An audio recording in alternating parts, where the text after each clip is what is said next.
Alright, today we're going through the Dirty Ice heist. This is the jewelry store heist. It's a pretty easy one. The only really tough part becomes on very hard and then up. You get the lead guard that you have to deal with. To start off, I typically go along the right side. There's the guard you can see here, kind of patrolling around there. He'll sometimes go through the door there, but for the most part, you can typically not worry about him. So yeah, I go through the right side here. There's always a civilian here. Just honestly, you can typically ignore them until you have to start moving bags, and then you have to deal with them. There'll be a QR code somewhere here in the alleyway. Sometimes it's here on the car. Sometimes it's a bit back behind you. Just kind of search around. There's a guard that patrols here, so be careful about that. Use that QR code. Open this door here. Or I guess, as you saw my teammate go in through the side, you can go in that way as well if you can't find the QR code for some reason. Upon getting inside, I like to go left here. It's the manager's office. So go ahead and lockpick that. There's a guard that patrols here, so be careful about them. There's always a QR code in this room, so feel free to grab it. Actually, it's pretty important that you grab it. And then right across, there's this double door here, and that's the VIP showroom. Use the QR code to get in. There's always a camera kind of pointed at the door, so lower difficulties, go ahead and shoot it if you want. Higher difficulties, or if you have it, you can just loop the camera. I loop it here, and that covers the whole room. So the main important thing you want here is that the code on that book there.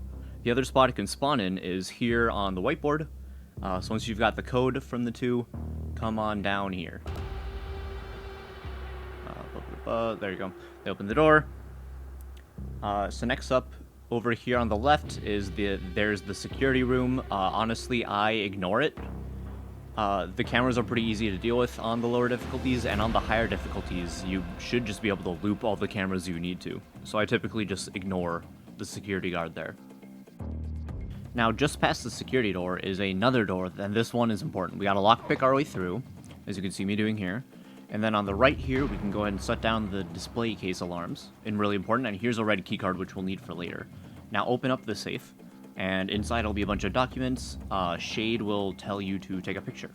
This is really important for later on. We really need this step. The red keycard goes for this vault here.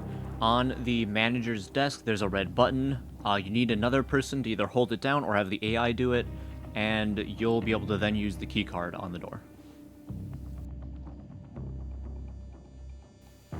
So now, with the document pictures we got earlier, we have to basically blackmail, or I guess provoke, the bank manager, or diamond manager. So you can see the outline there. She will inevitably come walking over here, have somebody mask up and grab her, bring her back into the VIP showroom, and then we have to get in the jewelry workshop area, so you'll want to throw her in. So you can see it takes forever to walk people, but that's fine. Yep, throw her in, and then at that point, it takes a second to unlock, and you can do whatever you want with her, I guess, at that point. Now, you're free to grab a bunch of the jewelry. Start lockpicking stuff. There's a handful of, like, bags here that you'll need to grab, and then a bunch of little small jewelry items. Once you got them, go ahead and throw them into the vet thing to get the clean jewelry. If you want the front area, there's a couple cameras here you'll have to deal with, a bunch of civilians, and then a security guard that tends to sit around there. You don't need to technically deal with all of them, but you can if you want. Once the jewelry is all set with the machine, go ahead and bring it to the back door. If you haven't killed the guard there, for whatever reason, then that's fine. You can totally go out the side door windows here.